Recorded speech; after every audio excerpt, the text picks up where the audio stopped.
Great. Good afternoon, everyone, and welcome to our final Bristol Schools Forum meeting of this academic year. Who can believe it's the last one? We've got quite a packed agenda in terms of our meeting. But first of all, I know most of you know me. I'm the Vice Chair. My name is Sarah Lovell, and I'll be chairing this meeting. There's some good news in relation to Christine. She has been appointed as a local councillor, so she's no longer able to hold the role of Chair of Forum. However, she's still going to remain a member and is due to join the call at some point and join our meeting. So congratulations to Christine. So I'm going to be chairing the meeting today. Just reminded you all in terms of protocols.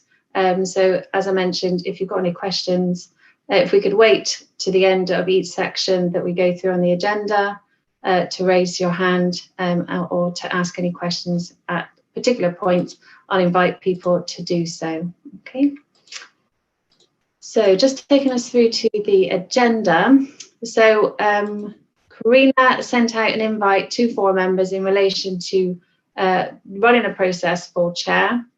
We haven't yet had any nominations for a chair.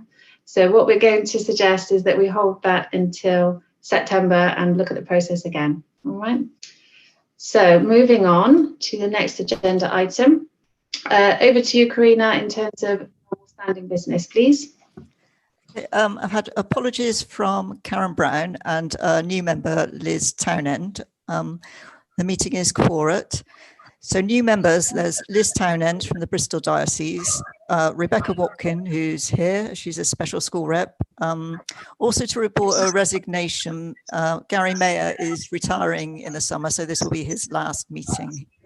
Thank you, Gary, for your work on the forum. Vacancies, at the moment, as printed on the agenda, but a lot of people are term of office is expiring this summer, so I'm contacting people individually to see if they're interested in putting their name forward again. Okay, thank you. Great, thank you. And can anyone inform us if there is any conflict of interest that we need to be made aware of ahead of the meeting? No, that's great. Okay, so welcome to Liz and Rebecca to the forum. I hope you enjoy your first meeting. And I'd also like to introduce a new member to the forum, which is Councillor Helen Godwin, who is going to be replacing Anna Keane, who you will know from previous meetings. Helen, did you want to introduce yourself, please? Yeah, thanks, Sarah. Hi, everyone. I do recognise a fair few faces. It's nice to be here. So, as you may or may not know, I'm a councillor and have been cabinet member for children and children's services since 2017. And so I am reasonably close to a lot of the issues around education, but formally the two roles were split. So we had a cabinet member for education and skills, as you know, Councillor Anna Keane. So the two roles have come back together now, which is the norm in most local authorities anyway. So I'm happy to be here and here just to sort of listen really today and find my feet. Great, thanks very much, Helen, for the introduction, and very welcome to join the forum. Okay, so moving on to next item, item number 4. In relation to the minutes from the previous meeting, can everyone confirm they're happy with the accuracy of the minutes? Yeah, can't see any objections to that. Great, thank you very much. So I'll take us through to any actions outstanding from the meeting. There was an item in relation to setting up a task and finish group for high needs block and early years, which I know has definitely been set up, and a meeting has taken place because we've got minutes in later on in the agenda. Item 5, that we noted the report on relation to the DSG. Item 7, that we set up further task and finish group in June to consider the constitution of the forum. So again, we've met and we'll be feeding back on that item a bit later on in the meetings. And we've also discussed about meetings and whether or not to hold them in person or virtually from September. The item is still outstanding. We'll take that forward to the next meetings for next year. So hopefully that's all the agenda items covered. Sarah, can I give you an update in terms of the public or hybrid meetings? I did actually take that away as an action. I think the yes, please. Yeah, that would be helpful. Yeah, the feedback that I've received is that there are currently only 2 meeting spaces in City Hall because we're still operating social distancing, and will be until we have absolute clarity on the way forward. And that would be the council chambers, which would accommodate 28 people, and the conference hall, which would accommodate 70 people. The conference hall is available for the 21st of September if we wanted to go ahead with a in-person meeting on that date. However, I think the key point would be that public participation, if there was any, would be restricted and it wouldn't be webcasted. So I think it's for the forum to decide whether you want to have continue with a virtual meeting for now until, until we're clearer on the complete lifting of restrictions. Okay, thank you very much, Denise. That's very helpful. I think because there is such a gap between now and that meeting, I think we'll probably just hold our decision for now, pending any further national guidance coming out in terms of restrictions, etc. Thank you. Okay, so then that takes us on to the next item, which is item 5, which is in relation to working groups update. So this is something I asked Karina to add to our agenda, just so we all had an idea of what subgroups that are going on at the moment, just so we got a bit of clarity. So you'll all know the finance subgroup that's been around for a number of years and looks at the specific rates that sit behind schools funding formula. And then there's the 3 working groups that we've set up over the last couple of months. So it's just for reference, really, as opposed to anything specific. 3 of those groups will be feeding back during the meeting. Okay, so on to item 6, dedicated schools grant management plan. Now, Alison, is this one that you'll be leading on? Sorry, my mute. Yes, I'll take us through that one. Great, thank you very much, Alison. Thank you. So I just want to say thank you very much for such a thorough report. It's covered all the items that we talked about previously.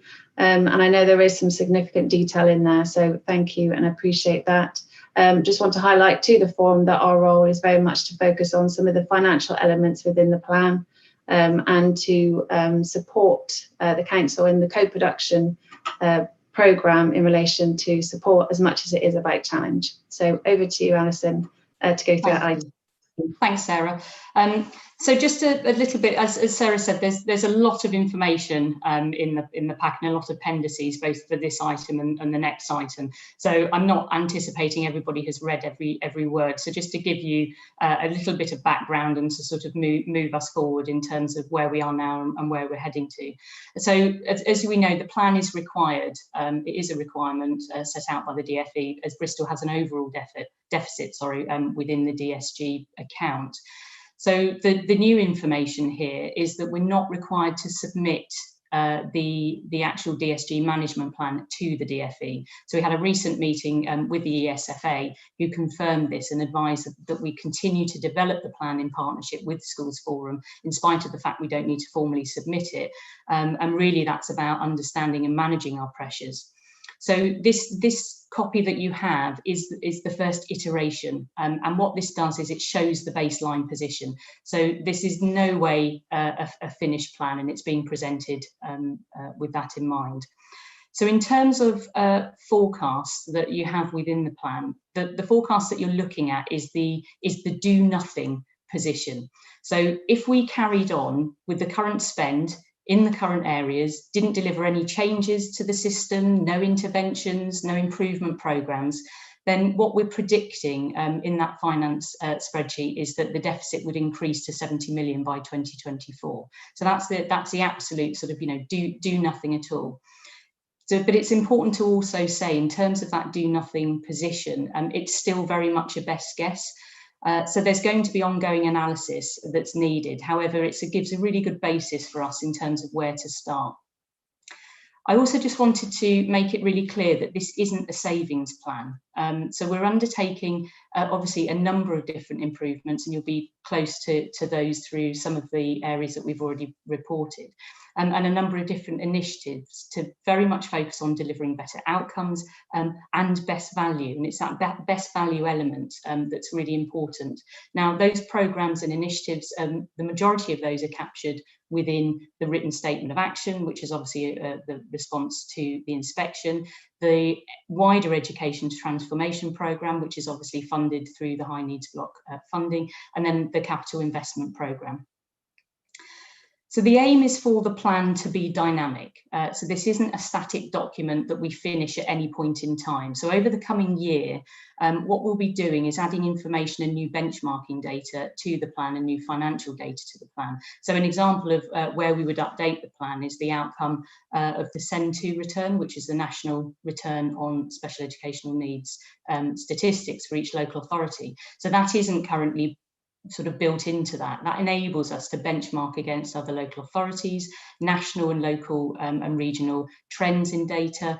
And we really then start to build up an understanding of how we're managing those pressures and the financial impact on a range of interventions. And when I talk about interventions, again, probably no surprises in here. We're talking about things like specialist provision. So the specialist provision programme that we're very much in that kind of short-term urgent mode at the moment, but that would then move into some long-term planning.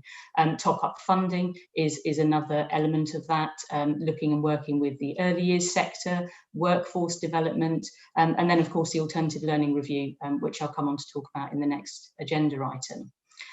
So in terms of how we hold the plan as a group, the ownership and termly review, which we've agreed on, will be held by Schools Forum, obviously in partnership with the local authority. And we'll do this through formally reporting the update in the wider Schools Forum, but actually it's being held by task and finish groups, which Sarah just mentioned a moment ago. And we've established a task and finish group for both the high needs block, which is the biggest pressure and the largest deficit that we have, but also early years, because we felt in the last Schools Forum meeting that was an area that we needed to focus on. So these groups are chaired by members of Schools Forum. So I'm now going to hand over to our new chairs, which is Aileen, who is taking on the chair role for the high needs block, and Rob, who's taken on the chair for the early years block. And they're just going to talk a little bit more detail about the role of the task and finish group and what we can expect and any asks of you. So over to Aileen and Rob. If you don't mind, Rob, I'll start alphabetically. It's just, so I'll be relatively quick. It was the first meeting that we had, and there's quite a lot to understand about this spreadsheet that offers the opportunity to plan all the data to get in one place. I think the first thing that was highlighted was the fact that some of the data needs to be taken with a pinch of salt. Things will change very quickly.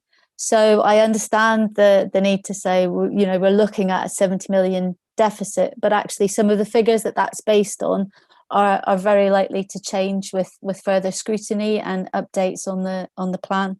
So I think that's just something to be mindful of, that it is a worrying deficit situation, but it might not be as much as 70 million. I think what the task and finish groups are there to do is to look at the high needs spend, or the high needs group to look at the high needs spending, in particular AP, and we can use the tool to benchmark against other local authorities, and that's really helpful to know where we're at and how we can make improvements. And we're not looking at savings, we're looking at improving efficiency, eradicating waste, make things transparent and equitable across the city. But we have to be mindful that the number of pupils with EHCs, for example, so those with educational healthcare plans, and the number of pupils with SEN are increasing. So we are expecting an increase in spend because of an increase in the numbers of pupils with plans or with SEN. I think there are some points that we need further clarification on. There are some anomalies in some of the data, but I think the clarity needs to be on when the different parts of the plan are going to be put in action, and that's something that the task and finish group is going to try and monitor with the extra meetings to give that feedback to you as a schools forum.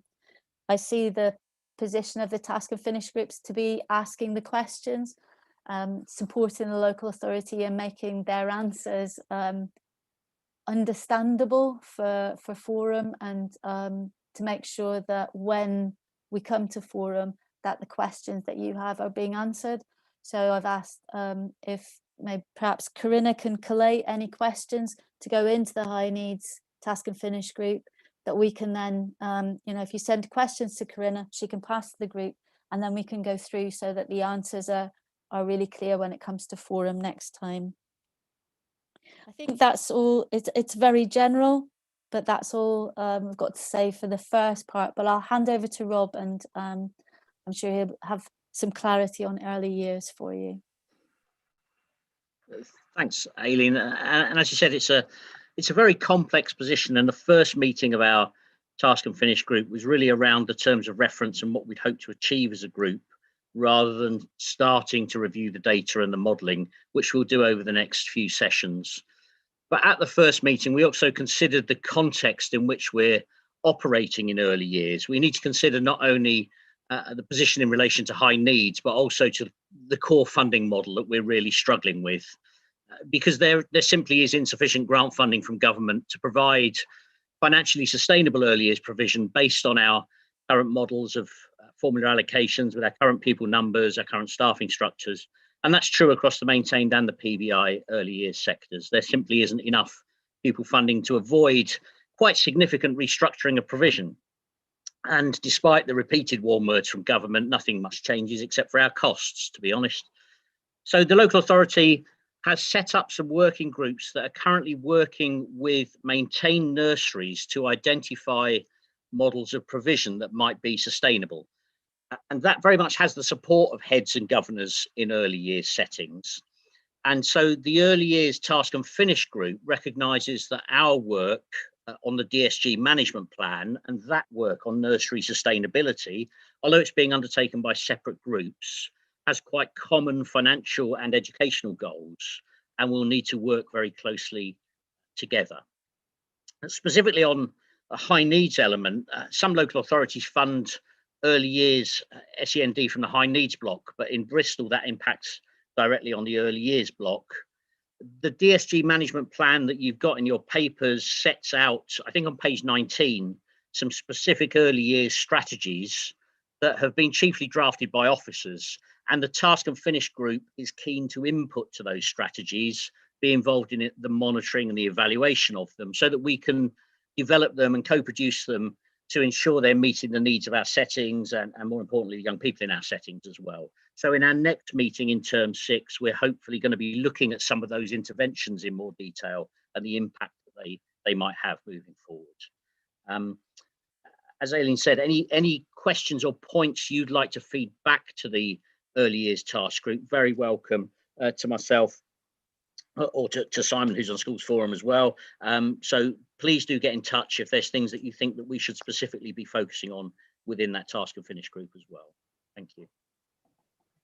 Thank you, Aileen. Thank you, Rob. And thanks for volunteering to take on the chair role as well. Really appreciate it. And I think what Rob just said about very much in the early stages, it's an incredibly complex document. You know, to get this right and to get it really working for us as a toolkit means that we need to put a lot of work into it and understanding it. And I think also there are opportunities from other stakeholders to join that task and finish group. I think I talked about that at the previous meeting, and very much needs to be a document with lots of different inputs as well.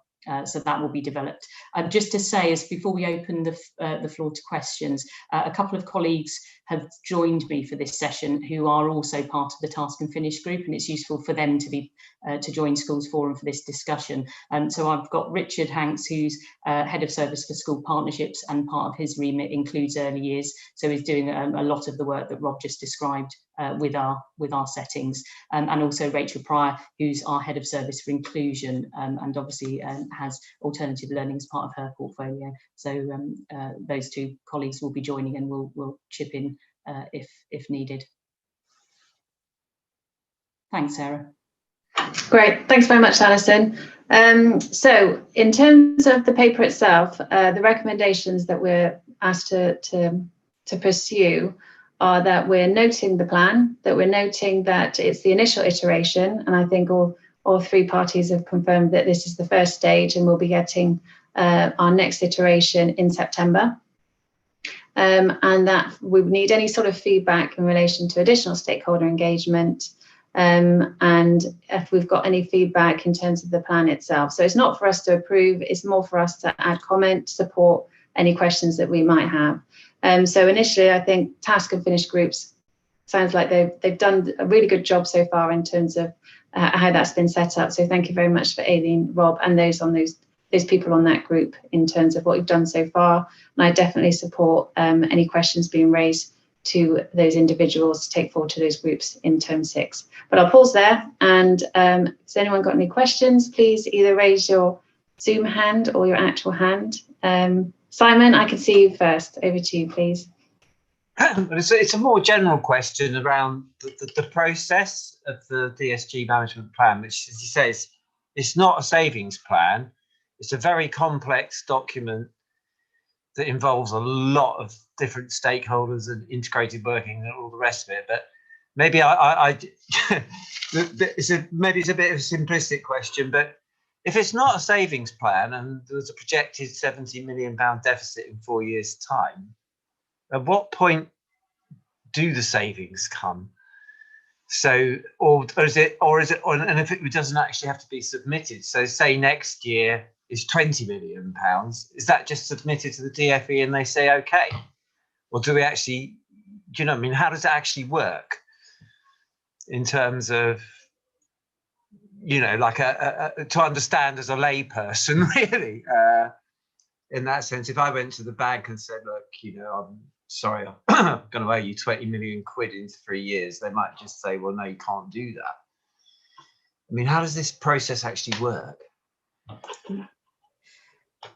I'll start and then I'll see whether Denise or Abby want to join in. I mean, certainly from my perspective, this is about understanding ourselves better. So part of the work that we've been focusing on through the last year is, you know, obviously really looking at the data, looking at the drivers, understanding where that cost is coming in, where we're seeing increased demand and what that looks like. What I can't say at the moment, even though we're making improvements in certain areas, is that we're delivering best value as a system, and therefore I can't say that this is the cost of special needs for Bristol at this point, or will be in 2-3 years' time.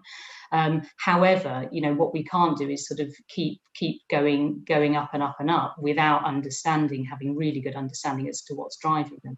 Now, obviously, a big piece in this plan is that whole system, the relationship between the different parts of the system.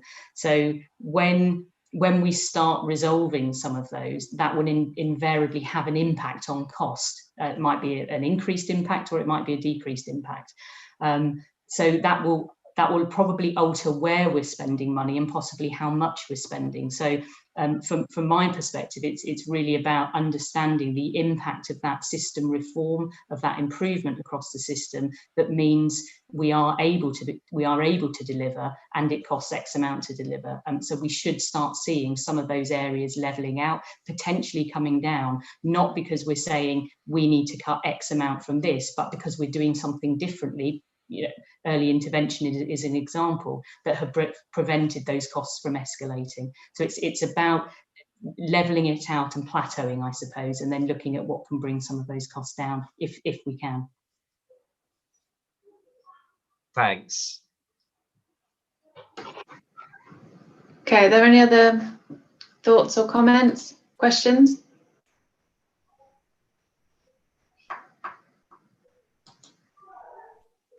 Maybe Sarah, a question, yeah.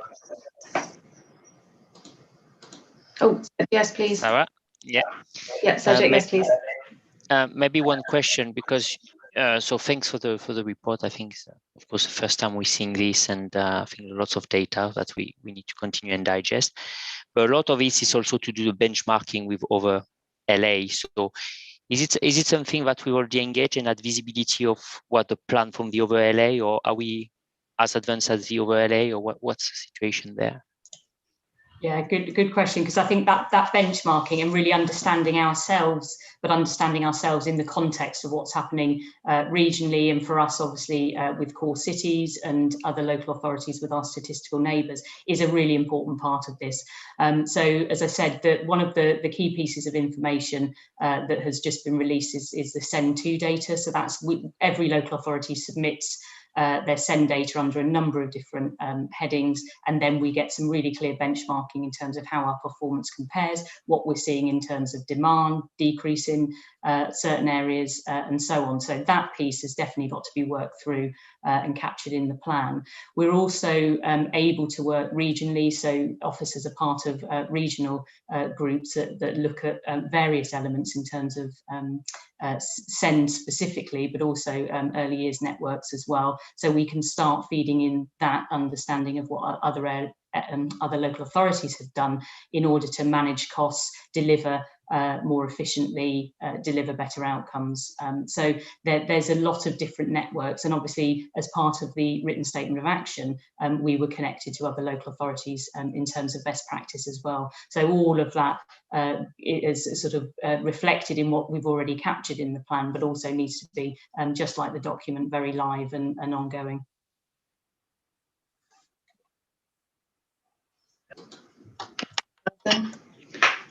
Cedric, did you want to come back on that one?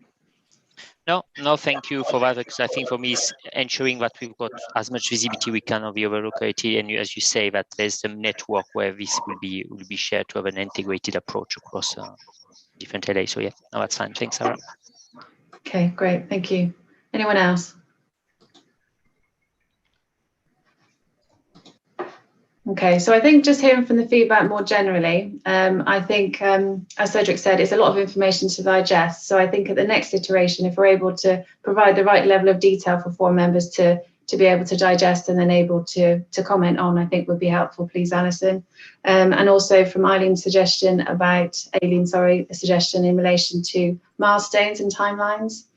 So we've got some actual timelines in relation to when some of these will start to come to fruition and when we can expect to see some of those, that DSG management plan coming under a bit more control would be helpful in terms of us being able to hold you to account in relation to that, but also any ways that we can to support in the delivery of it as well. Yep. Okay, so I think we're happy to, no problem. So I think we're happy to note the recommendations in the report. Thank you very much for that first iteration, and look forward to receiving the next one in September.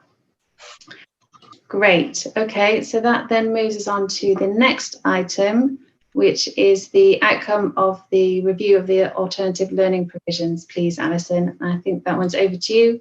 And in relation to our recommendations for this section of the agenda, we are required to note the content and recommendations of the review and provide any feedback in response to the review itself. So over to you, please, Alison. Thanks. Thanks, Sarah. And I think for this sort of nicely follows on from the DSG management plan as well, because it's another key report with the associated actions to improve Bristol's overall system and approach to the use of alternative provision. And again, ensuring we get the best and secure the best outcomes for our young people, which is obviously at the heart of all of this.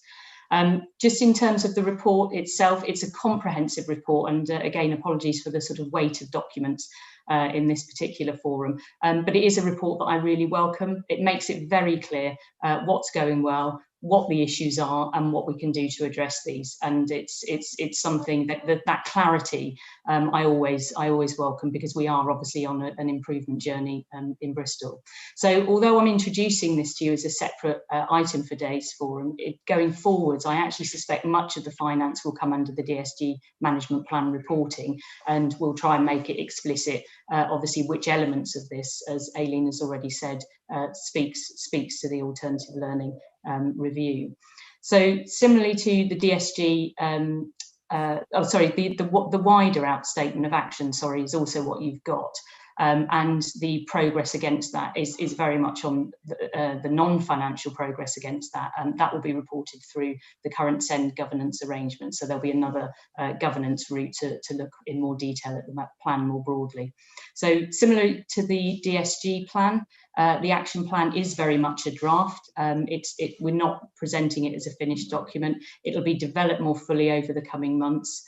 Engagement in this process is broadening out, and details of this can be found in the accompanying co-production proposal, which is obviously the piece that was missing at the previous forum.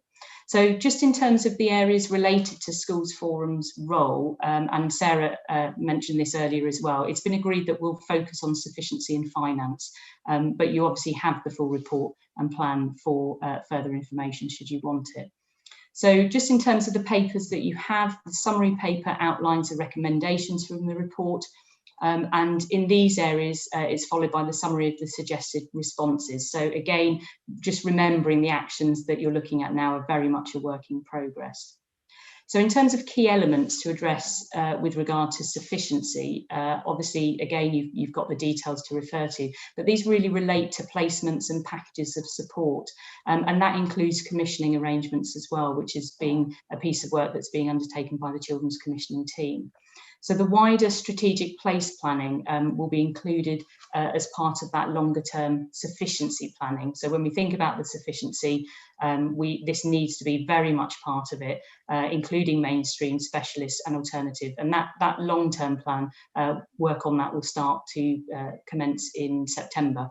So that will be a very big piece, and that will be our long-term plan for Bristol. So that will capture much of the sufficiency, and we can agree how that is reported back through Schools Forum.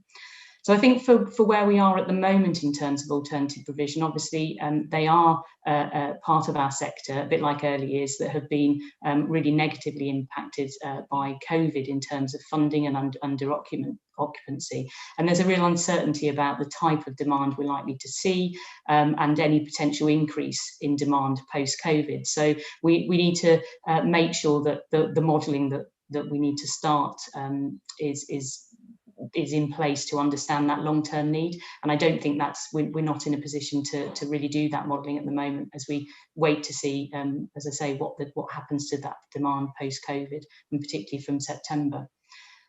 So we'll also, through this plan, you'll see in terms of sufficiency and how we're funding that is to move towards a shift that's about providing more early intervention as well. So if you think of that work in terms of identifying early need, early intervention, and making sure we reduce escalation in our systems. So thinking about how alternative providers can work within our mainstream schools. Again, this is the type of intervention that will need to be captured through the DSG management plan. There's an example of one of the levers that we would have control over on this. So in terms again of the use of provision, so thinking about that sufficiency, the use of alternative provision for children with SEND, including undiagnosed need, and that comes out really clearly in the plan. That's another key piece and therefore needs to be part of that wider specialist provision work. So to ensure we move to a model where alternative provision is used appropriately and as a revolving door provision. So just in relation to the finances, we clearly see from the report that there's a mixed picture in terms of how and what we fund, and I've reported and alluded to that before at Schools Forum, and that's really evolved over time without a clear strategy and without consistency across our system. So we need to bring transparency and that consistency to the wider system and relate it to the wider programmes taking place, such as the top-up funding. So certainly from a Schools Forum perspective, this isn't sort of sitting as an isolated piece. It really does link into a lot of the work that's happening and that's going on across the system more generally. So again, back to sort of Rob's comments in terms of how complex that DSG management plan is, we've got to be able to capture this within it as well. So they're probably, Sarah, the kind of main pieces I just wanted to pull out in terms of schools. Great, thanks very much, Alison, and thank you for sharing the full report in its entirety. I know it's something that we asked for at the previous meeting, so thank you very much for sharing it. So in terms of our role as forum, as Alison mentioned, our role is focusing around sufficiency and finances specifically. So with those two headings in mind, has anyone got any specific questions on the report? I know it was talked about at the previous meeting, so did anyone want to raise their hand in relation to ask a question or a comment?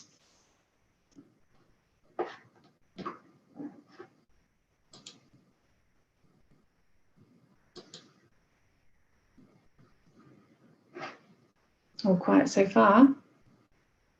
Aileen?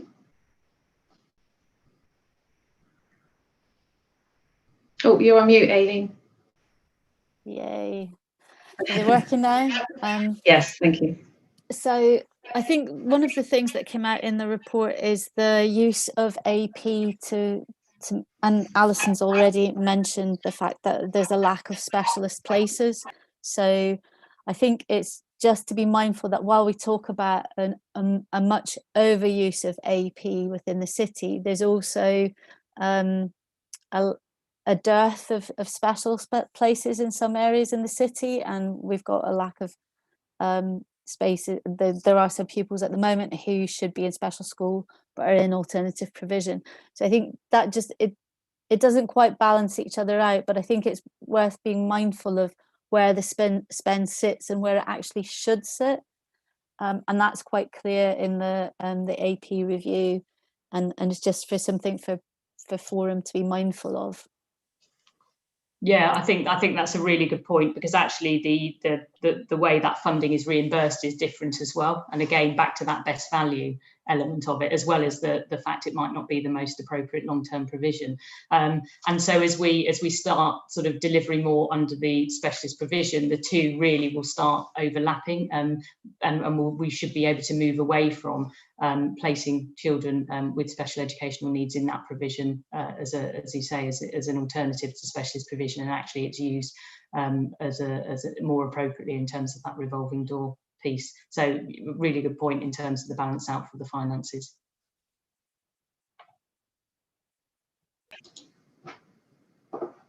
Okay, thank you both. Anyone else? Yeah, I've got my hand up, Sarah. Christine, thank you. Yeah, thanks. It's just about timelines, I suppose, and milestones. Have you got any idea how long it's going to take the council to get to the point where children with SEN are not being given ALP placements, and children with SEN are having their needs assessed in the environment, largely the mainstream, where it should be happening? Have you got any idea how long that might take? In terms of a definitive date, no, not at this stage. However, certainly the focus and work of the action plan really just takes us through those first 12 months, and it's quite an intensive amount of work in that time. Obviously, in terms of the specialist provision piece, we are looking at the next 2 years in terms of bringing numbers online. So as I said, there's going to be that point where we're starting to get the right numbers of specialist provisions available in the city. So I would be certainly looking over the next year to 2 years to start really seeing the impact of that on those placements in alternative learning. However, a sort of cut-off date of this is the point we'll be at, I think would be quite challenging to say at the moment. But I think going back to the point about milestone reporting through the schools forum, that is definitely one that we would want to be tracking. Okay. Thank you. Ruth. Yeah, just wondering, it's timescales as well, really, around how the equalities impact assessment process is going to actually inform the decision-making process, because it's kind of meant to happen before there are any decisions.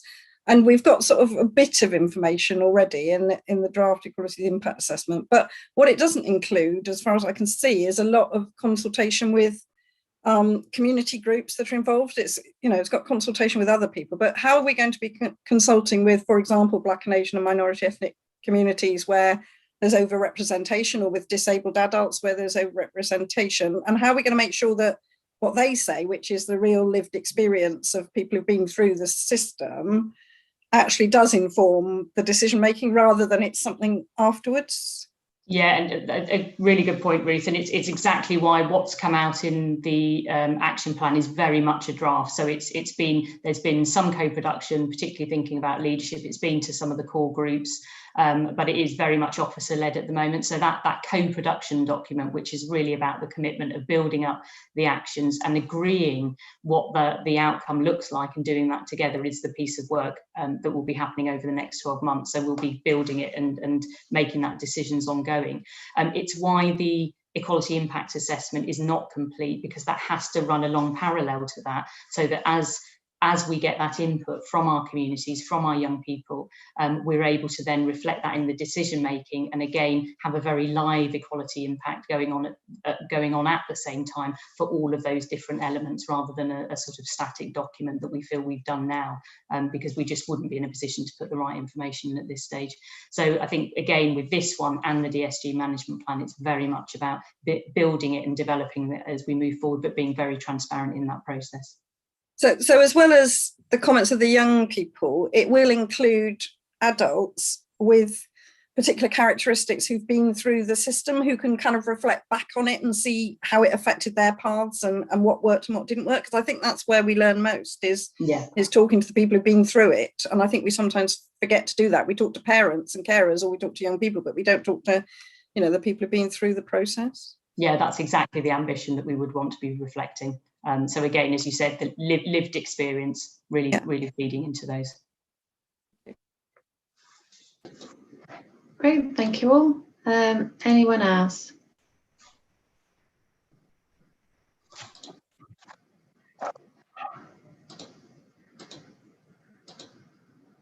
No, okay. So I think in terms of the requirements of forum for this agenda item, I think we can say that we've noted those recommendations, and thank you for the thorough report, Alison.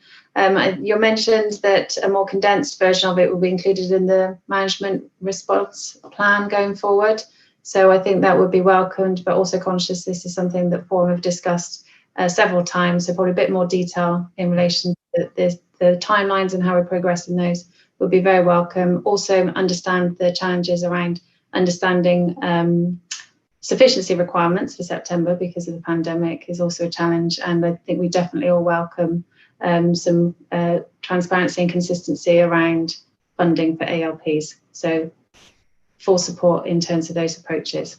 Excellent. And can I just jump in with I mean, you've already alluded to it, but from my perspective, just to say both the DSG management plan and the response to the alternative learning review have been huge pieces of work for officers who are under an inordinate amount of pressure and extremely stretched. So I wanted to just really in this forum to convey my thanks to all the work that's gone into it so far. Mindful it's not a finished piece, but just in terms of that work and energy that's gone into it today. Absolutely. Thank you very much, Alison, to all the officers and to yourself as well, in terms of your work involved in pulling those papers together and all the work that's gone involved in the background. Great, thank you. Okay, moving us on then to the next item, which is the DSG Budget Monitor. Abby, are you taking us through this one? Yes, I am. Thanks, Sarah. Great, thank you. Sorry, I completely forgot myself. I didn't unmute on time.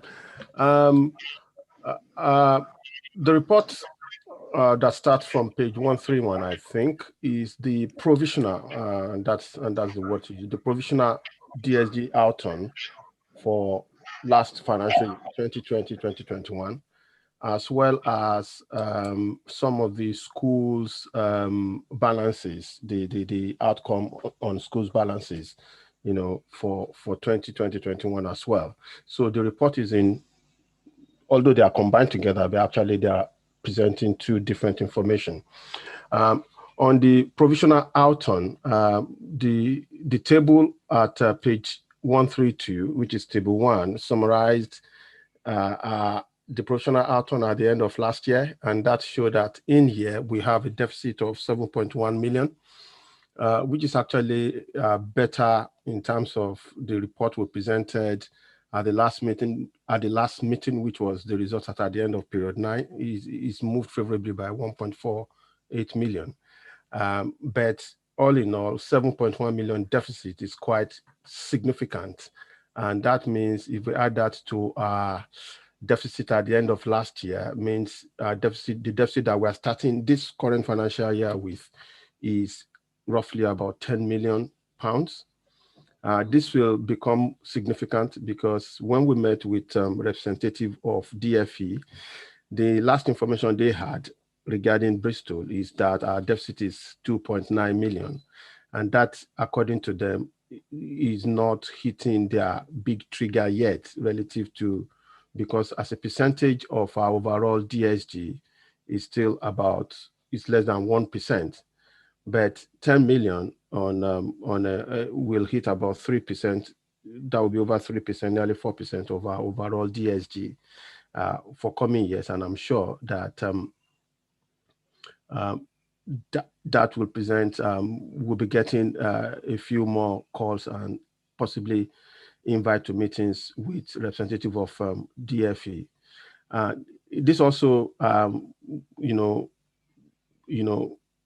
give us the drive to continue with the work that's been agreed around the management plan, which is meant to make us understand majority of the cost drivers and also have some actions around that.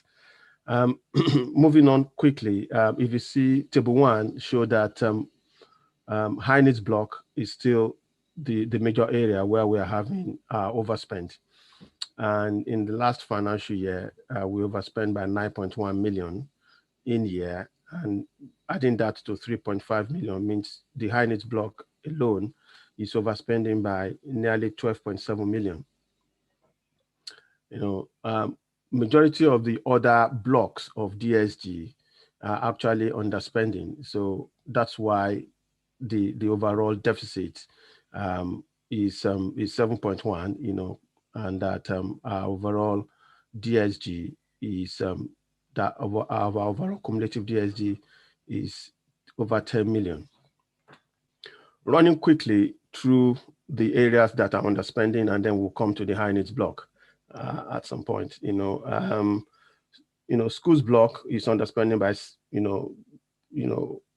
year it underspent by about 400,000, and that is due to refund of recoupment in respect of a particular school, and then growth fund underspend. And further information on growth fund underspend is in Appendix B of this report, which is further down under that. The delegation also underspent by 89,000, and which means the cumulative underspend on the delegation is about £500,000. There is a separate item under AOB that showed the detail in each of the delegation areas, because this was based on the request by a member of the forum at the last meeting, and we've completed that, and that's included in there. But table 2 just showed the areas where we've had underspend, which is in trade union facility time. Adding that to 463,000 means we are just over half a million underspend in the year. The school central block is balanced budget. Early years actually underspent by 0.6 million, and that is due to a number of factors. But the most significant of those factors is the fact that the number of hours that we paid for throughout 2021 is lower when compared with similar periods in the previous year, which is 2019-20. And table 3 is just an analysis of those number of hours that we paid for. And that's in the main is due to COVID. But you will notice that significantly in the spring term, the number is even more significant. And that's due to the fact that government came with a late announcement that we should only pay based on participation for the spring term, which is the term that started in January 2021. And that caused a lot of confusion. Within that, we are also expecting that the money we'll get from government will reduce because they've asked us. But what we are not clear about is the modality by which they will pay us. So we've done we've made some assumptions regarding that, and that's been factored into the financial information. so table 3 and 4 is just a kind of analysis of the reason why we had that underspent in early years block as compared to the reason why we had that underspent, because as at period 9, we weren't sure we're going to underspend in early years block.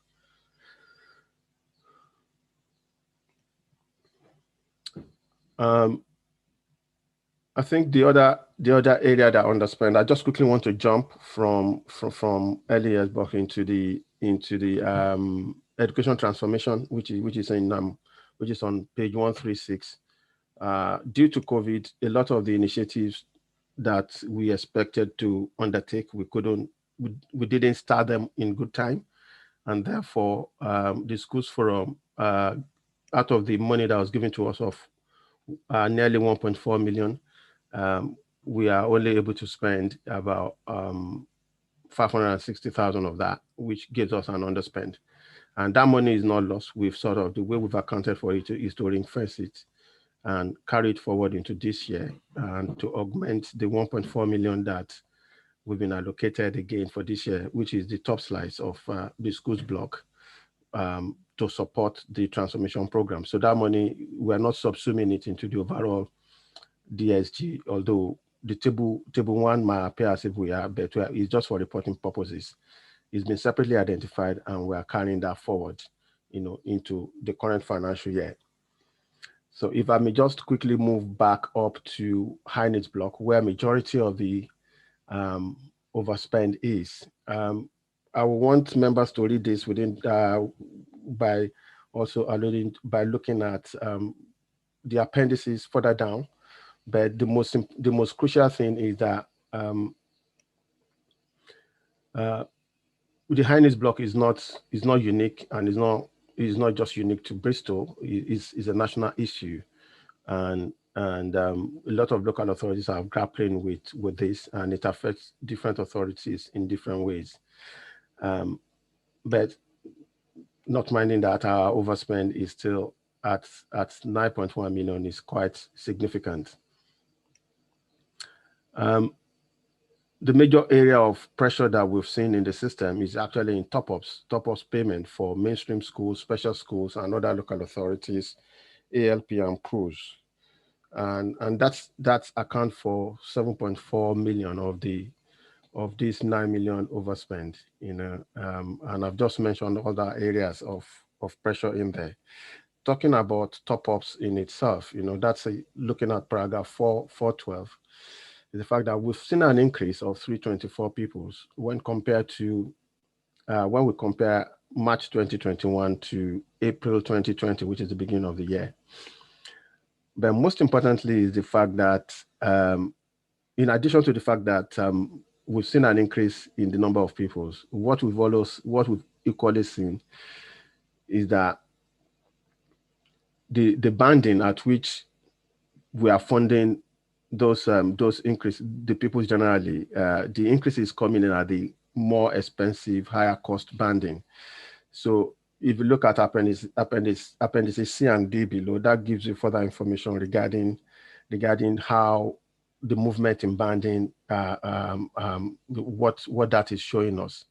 But in a nutshell, what we're seeing is that there's reduction in the number of kids being funded at the cheaper band, and an increase in the number of children being funded at the more expensive band. So it's a double whammy. We have more people being funded, but also we are funding them at the very expensive bands. And that, in a nutshell, explains why we are having such a significant pressure on top-ups. So table 5 is just providing, information regarding the analysis of top-ups in terms of number of kids and the type of setting in which they are based. So in a nutshell, appendices C and D provide more information, and I'm happy to take question at some point. That is generally regarding DSG provisional outcome. I don't know whether you want me to pause there before moving to the school balances. Herbie, excuse me, I think that's a good place to pause for a second. Has anyone got any specific questions on the outturn for last financial year? I can see Simon. Simon, over to you, please. It was just the 510 bit with the nursery sector. The balances in nursery schools exclude the family support hub. Balances of 0.85 million. So you're saying there's a surplus in 4 nursery school hubs, which is not reflected in the figures? I don't quite understand how that works. Or are the family support hubs, are they connected to the nursery school? Is that revenue part of the nursery school? Or is this a separate pot of funding? I just don't quite understand how that actually, you know, how it works. So there's 0.85 million surplus, but it's not included. I think that's the next item we're going to get to, Simon. So we've just paused. Yeah. Right. We've just paused for a second just to focus on the whole DSG and the outturn, and then Abby's going to take us through the next bit, which is the school balances, the individual balances and the growth. So if you could pick that one up when we talk about those sections, please, Abby, that'd be great. We'll do that. Thank you. Any particular comments or questions? Yeah, I've got one. I realise this links back to the DSG management plan. I can see in 6.3, one of the strategies being to lobby central government for more high needs funding. And I was just wondering where that's up to, what that looks like.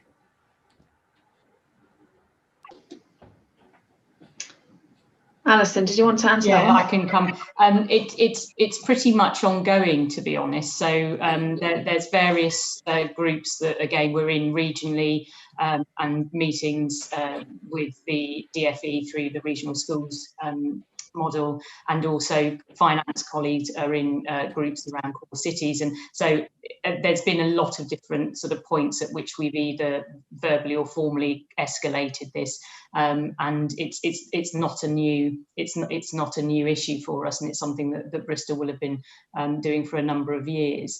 And there's obviously now the wider impact of COVID and the financial impact on schools and settings as well, that kind of add into that pressure in the system.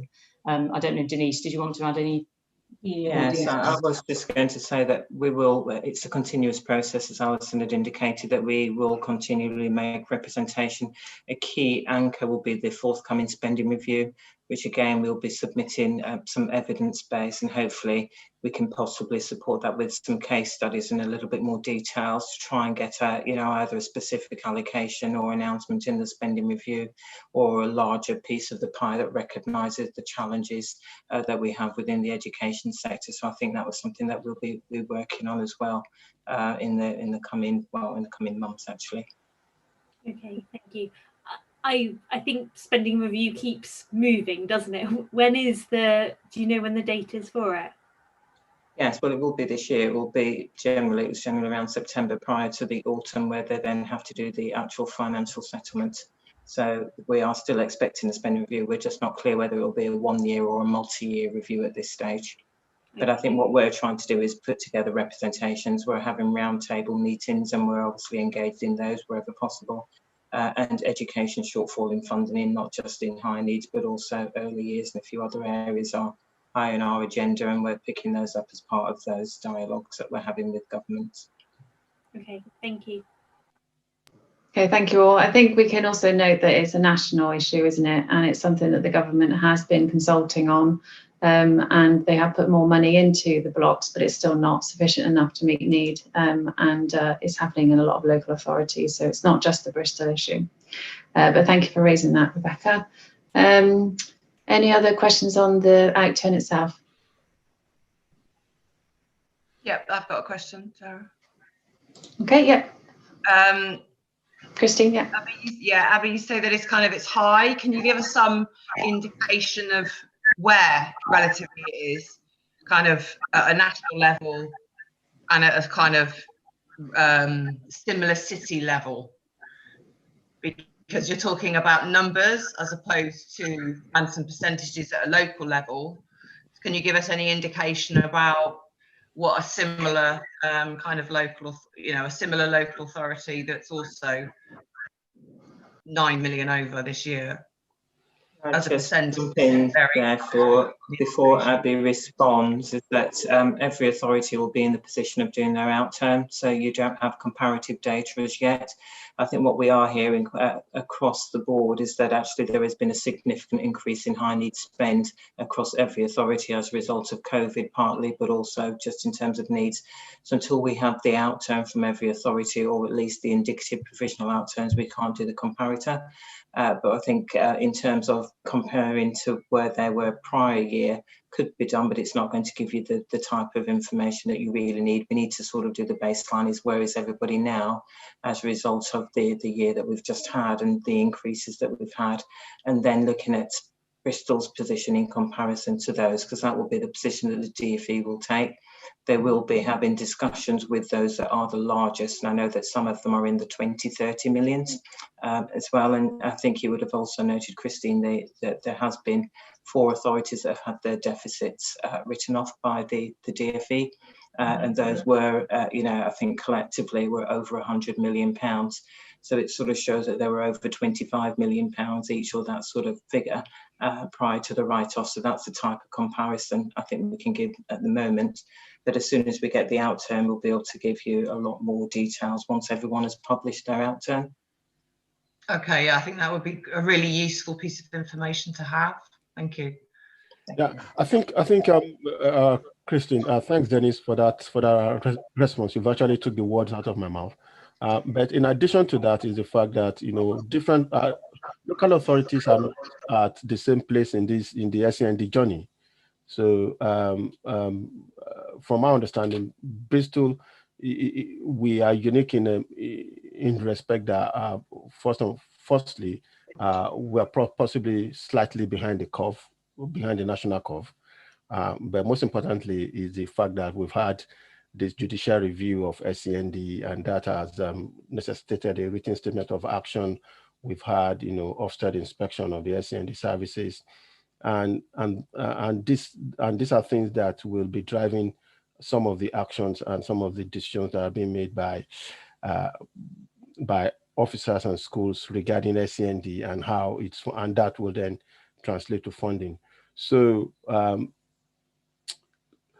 other local authorities that we might consider as statistical neighbor, maybe core cities like ourselves, will be on a completely different journey regarding SEND than we are.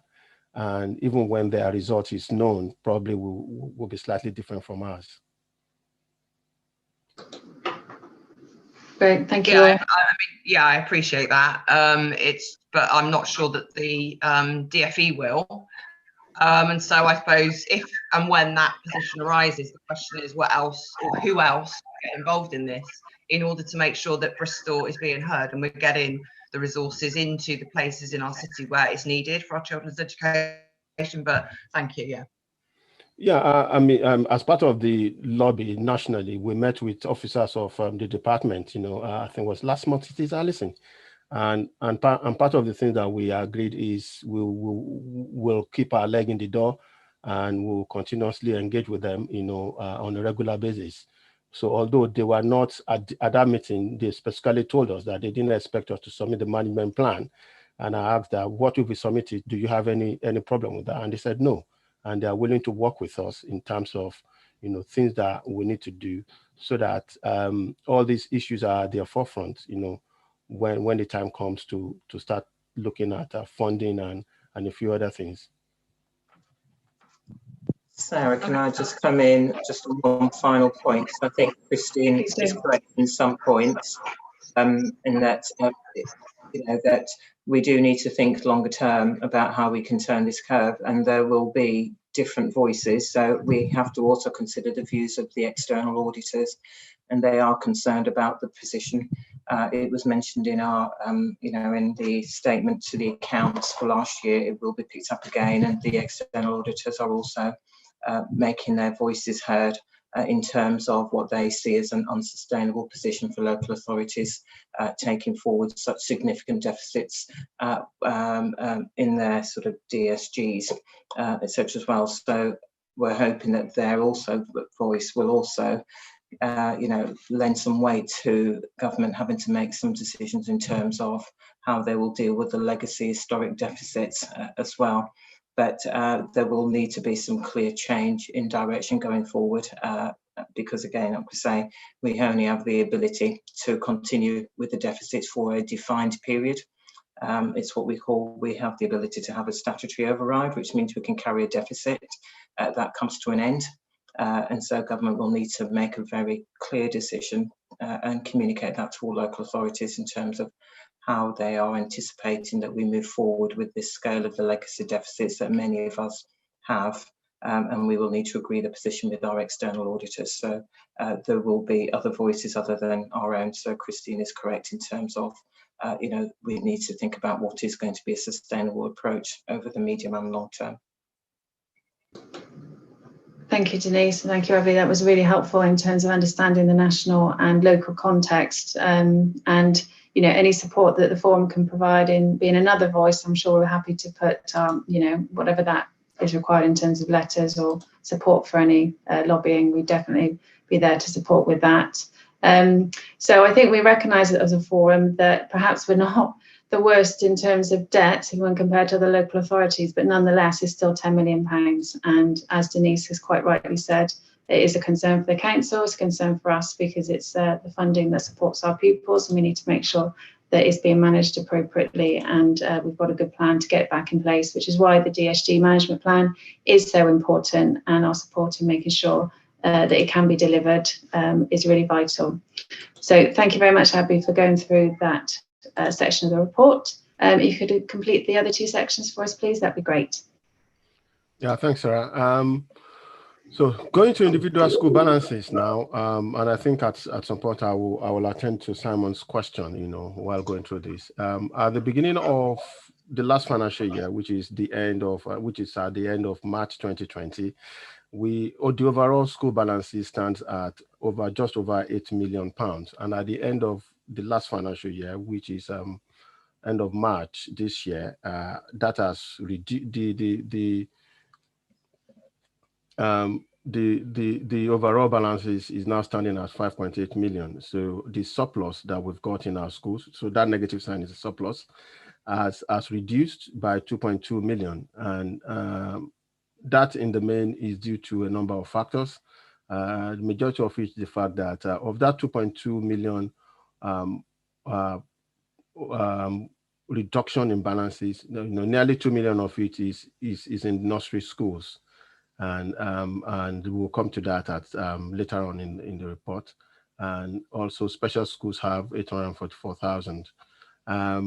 This is mindful of the fact that if you look at the other bits, the other tables and section and paragraphs, is more of an analysis of how and where we've got all this movement and how they came about.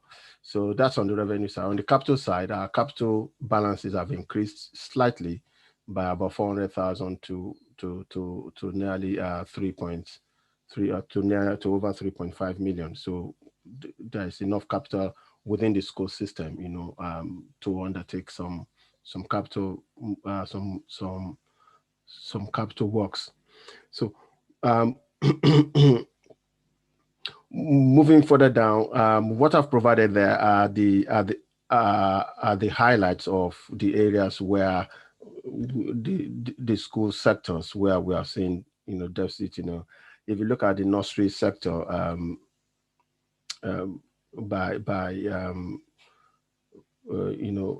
the end of the year, 9 of our nursery school at the beginning of the year are in deficit, and 3 of them are in surplus. By the end of the year, 11 of them are in deficit and only 1 is in surplus. Even the one that's in surplus still had an in-year deficit, and that gives you a flavor of what is happening in the nursery sector. And we're all aware that the maintained nursery sector is under significant financial pressure nationally, not just within Bristol.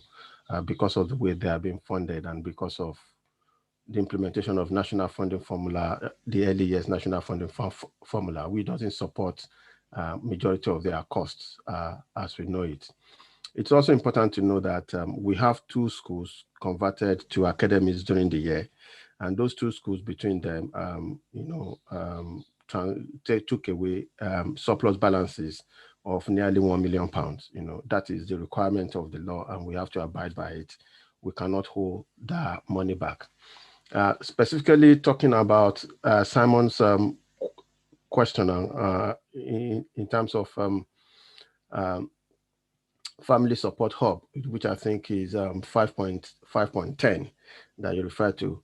Family Support Hub are funded from the council resources, while the school sector are funded from the DSG, which I covered earlier. And what we've tried to do here is to separate out the sectors that are funded from the DSG. If we have shown that 850,000 as part of the nursery balance, that would be masking the level of pressure that the sector is facing. Also is the fact that it's not as if we've taken the money fiscally away from those sectors, but it's just that for reporting purposes, Family Support Hub is funded from the council's general fund, and while schools, including maintained nursery schools, are funded from the DSG. And we're just trying to report that, okay, if you're looking at the DSG funded activities alone, that is the position that we've reported there. So it's not as if we've taken that money fiscally away. That's just to reassure you that it's just a way of showing some sources of funding.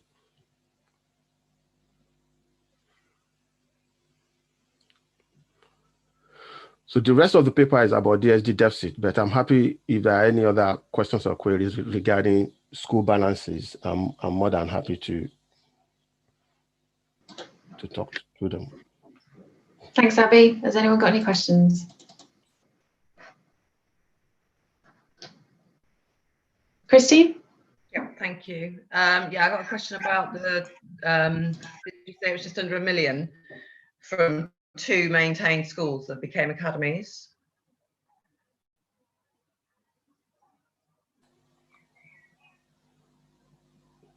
The surplus transfer would have gone to the academies. Is that it was? Oh, you said it was 2 maintained schools. Yes, please. Yeah. Okay.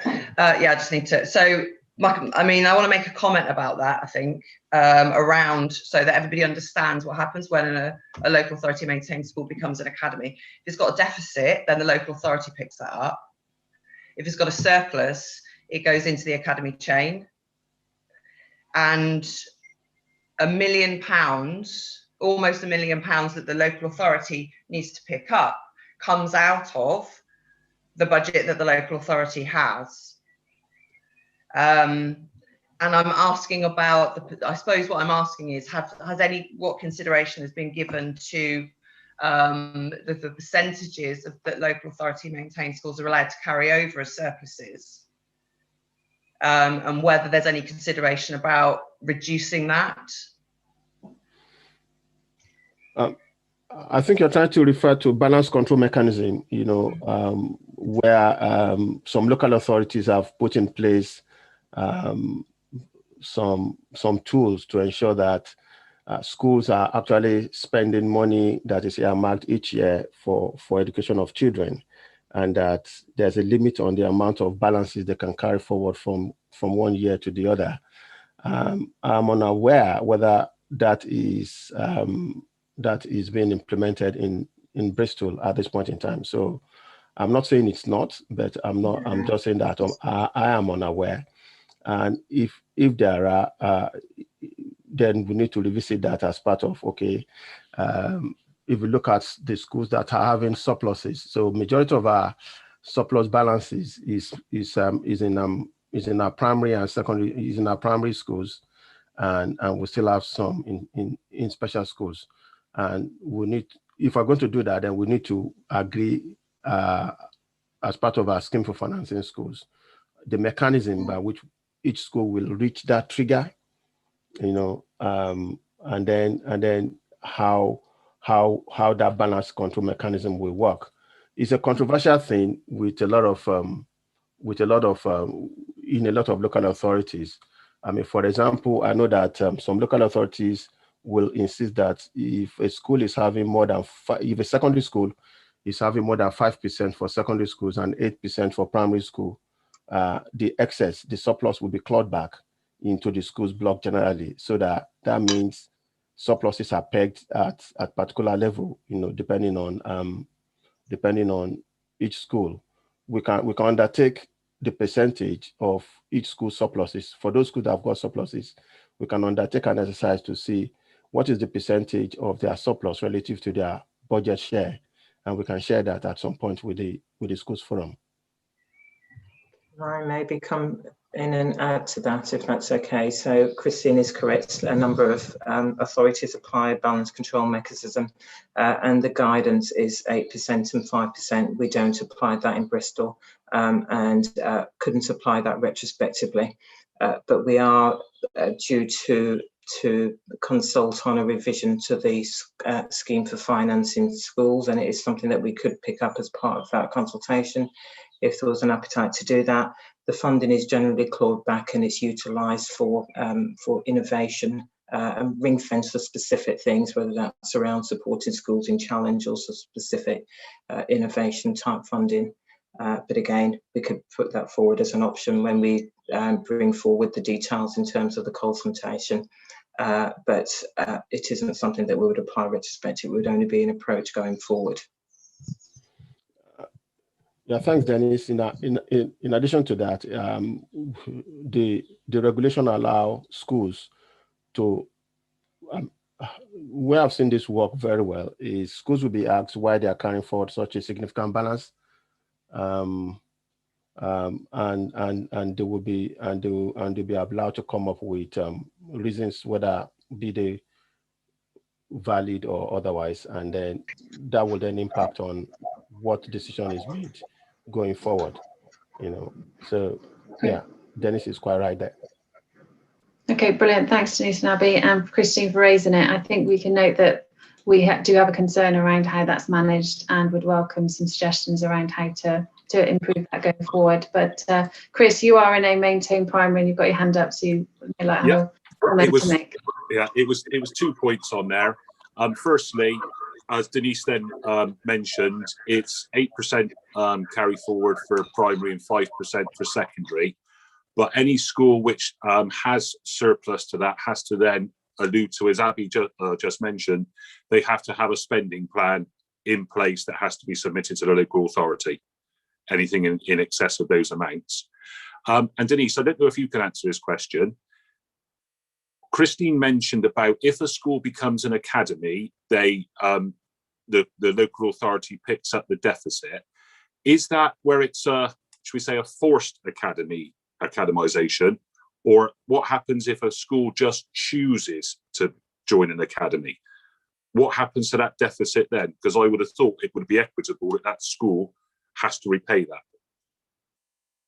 I can quickly answer that, and Dennis can bring a strategic view on that, Chris.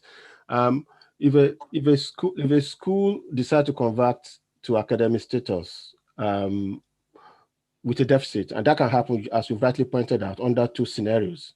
It's either a forced academization, so that means there's an academic order issued by the department through the regional school commissioner for that school to convert. In that particular instance, the deficit will stay with us as a local authority because the plan will be for maths and other people and other providers of education to make that school attractive for them to take forward. And then the question is, what do we do with the deficit? That's a different thing entirely. However, even with a deficit, if the school decide out of their own volition, the governing body decide to become an academy, not forced, not under an academic order. And if they have a deficit, then whenever they become an academy, that deficit will go with them. Excellent. That's what I thought the case would be. Thank you. And what about the surplus? Surplus always go with academies, you know. We have very little room to stop the surplus going with any school. It's very rare that you see a school with surplus having an academy order.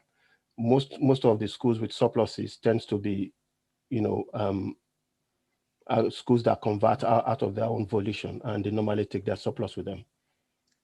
But I think the key point, though, is even if they did have an academy order, their surplus would still flow with them. We wouldn't be able to retain it. Okay, that's great. Thanks very much, everyone. Any other questions on the outturn and the other figures in the paper? No. Okay, thanks very much, Abby. So I'll take us on to the next item, which is the Constitution update, and I'll take us briefly through this paper. So it's agenda item 9. So we set up a working group that included Melanie, Christine, Cedric and I, and we met in April to specifically look at the Constitution. So as you know, at the last meeting, we looked at the composition, which is decided by the Council, but the Constitution is the role of the forum to decide. So we met as a group, and we have reviewed the Constitution and are making a number of recommendations that you can see under 4.1. And I'll just take those through briefly. The first one is to include reference to alternative learning provision. We've talked about that quite considerably today, and it's obviously an area that we need to ensure we've got fair representation on. So we want to include a point about alternative learning provision in the content. To limit the terms of office to 3 consecutive terms as a maximum for an individual person, not necessarily what they represent, but for an actual person. To provide for an induction session once or twice a year. I know there's a couple of new members with us today, so we want to make sure that we've got a robust process in place around inducting new members so they feel able to really engage in the meetings constructively. And also in line with the updated guidance that's for all schools forums across the country, we have to update our guidance to say that we will hold remote meetings, and that's now allowable. And just to update some reference to current practice. There were 3 others in the group. Would any of you like to feedback on the discussion itself? Christine, did you want to feedback anything specifically? So long ago, it was so long ago, Sarah, I've kind of forgotten what we but I'm sure if that's what we came up with, then that's what we agreed. Yeah, it was back in April. Brilliant. Thanks, Christine. Okay, so those are the recommendations that we're making. Any thoughts or comments on those? Okay, so they are for us to approve. So what I'm going to do, instead of asking for approval, but just to see if there's anybody specifically objects to those recommendations, because we are on a virtual meeting, it's harder to do the raising of the hands. Okay, can't see anything then. So thank you very much, everyone. Those recommendations have been approved. Okay, so that takes us on then to any other business. So we've got a few items under AOB. The first one being the de-delegated accounts, which is a request from the previous meeting. And I think, Abby, you're taking us through those? I think it's for information only. I think it's at the request of, I think it was Chris that requested this, if I'm correct, and that's why we've provided the analysis of the delegation balances on each individual headings of the delegation and how it's moved up. And I've tried as much as possible to stay within your template as possible, Chris, so you can see that. And it's for information as far as I'm aware. I don't know whether there is. Excuse me, I don't know whether there is any further question or queries on that. Yeah, can I just... Please do, Chris. Okay. Yeah, okay, Abby, thanks very much for sending that through. There's just a couple of questions I've got on that. Just one maybe typo in the trade union section there, where we've got expenditure, which has a minus figure, but that should be a plus figure, so that should reduce that balance.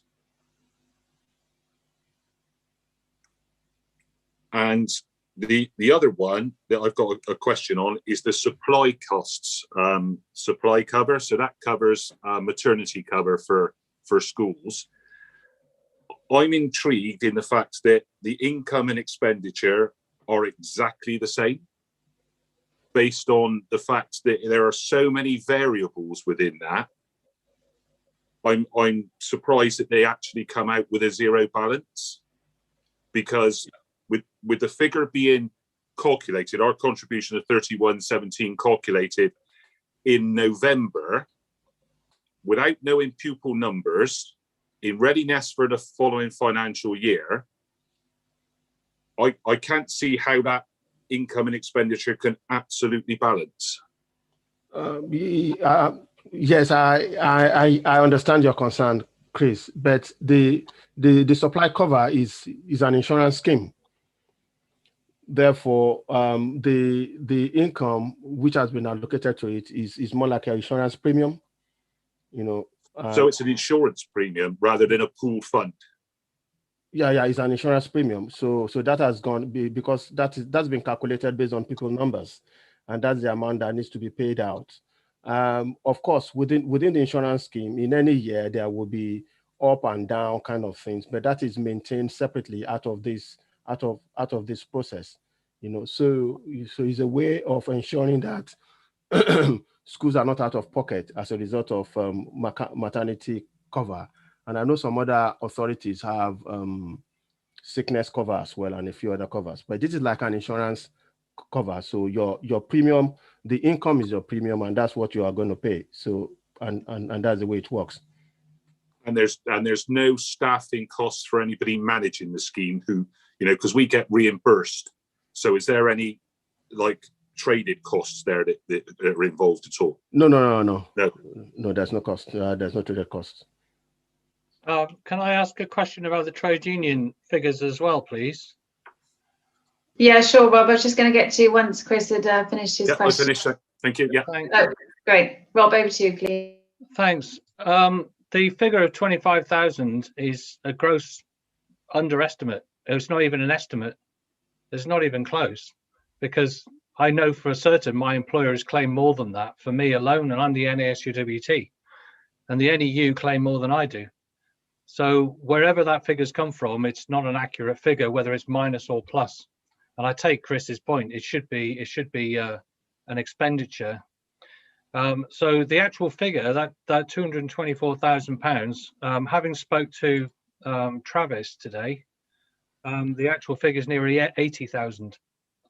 So I appreciate, thanks Abby for the figures, but I think it's important, especially in a forum like this, which decided, you know, with our support, to avoid dedelegating trade union funds last November on the basis of how much money there was in the pot. It actually transpired that figure in November wasn't accurate either. And so unfortunately, the schools forum is making decisions which have a direct impact on how trade unions can assist their members in schools on the basis of figures which are not accurate. So, and I'm afraid that figure of £25,000 expenditure in that year is not an accurate figure. I can tell you for certain. In fact, Simon Shaw, I think, is on the forum. He works for my employer, and I think he'd probably back me up. But if you'd like to know, you talk to Travis, he'll tell you how much money, but that's not a true figure. So we don't have £224,000 in the pot, is what I'm saying. Okay, thank you, Rob, for raising that. Abby, do you want to defer a response to that so you can have a look into it, or have you got something? Yes, that's what I wanted to say. That I'm more than happy to have a look into it and get back to the forum or members that are interested in this. Yeah. Okay, thank you very much for that. Thank you for raising it. Are there any other comments on the accounts themselves? Okay, great. So then there's two other final items, any other business. There was a question in advance around special schools and consultation around the pay and pension grant. Abby, you would have seen that question in advance. Have you been able to respond? Rebecca, that was yours. Yeah, that was me. So please ask about it, please do. Okay, sorry. Yes, we've received funding for the period April 20 to March 21, but we don't know exactly what the funding will be from April 21 onwards. the DfE have obviously published their rates, but it's always a little bit different once it actually gets distributed from the local authority to the special schools, and previously we've been consulted on it. So I was just wanting to know what the timeline was for that, because we're already in that financial year, and academies and making schools, like, you know, both of them will have already set their budgets.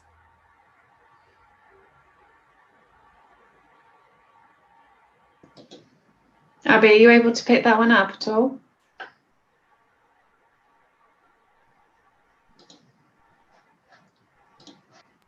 Abby, you're on mute. Oh, sorry, I missed the question completely. I'm very sorry about that. Teachers paying teachers' pension grants. Yep. When will we be consulted on for the amounts that we'll receive for April 21 to March 20? Sorry, Rebecca, I can't hear you. Can everyone else hear me? Yeah, I think Abby. Yeah. So I think it's a specific question around the pay and pension grant, which we can take away outside the meeting. But because of the way that the funding comes through to the local authority and then to special schools and alternative provision specifically, I think previously there's been a consultation around the rate and when it was paid. And I don't think we've seen the plans for this year. So I think that's what Rebecca's raising. When can we expect to hear a bit more around that? Yeah, I'm more than happy if you can just send the specific queries to me, and I will get a response back to you. ASAP. No problem at all. Okay, thanks, Abby, and Rebecca. We'll make sure we take that away as an action and come back to you ASAP and the rest of.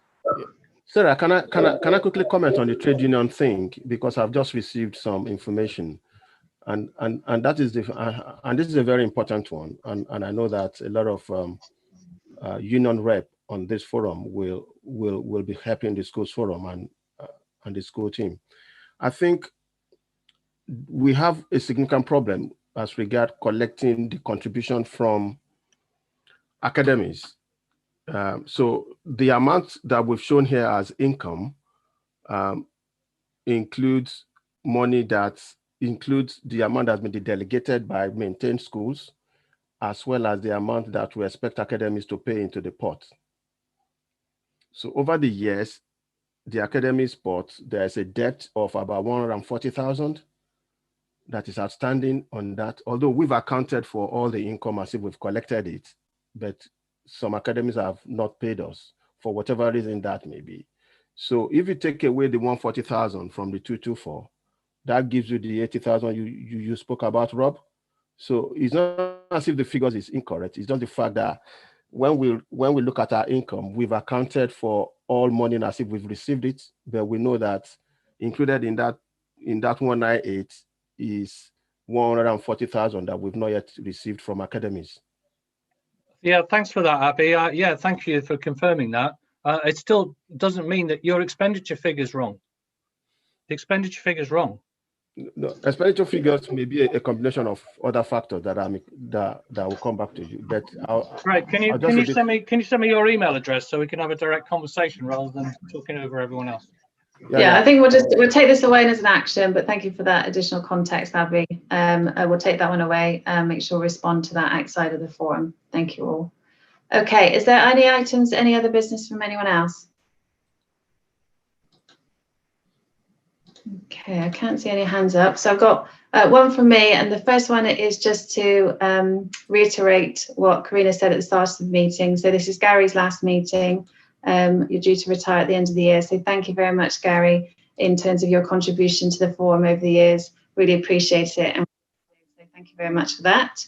And the second one is just a thank you to Christine and congratulations. I think you may have missed the start of the meeting. So Christine, just congratulations on your new role as a councillor, and thank you for chairing the forum over the last year. Okay. Right, so thank you very much, everyone. This is our last meeting of the year. So I won't say have a good holiday yet, because I think that's a bit early, but I hope you enjoy the rest of term 6 and look forward to seeing you all in the autumn. Thanks very much, everyone. Take care. Goodbye.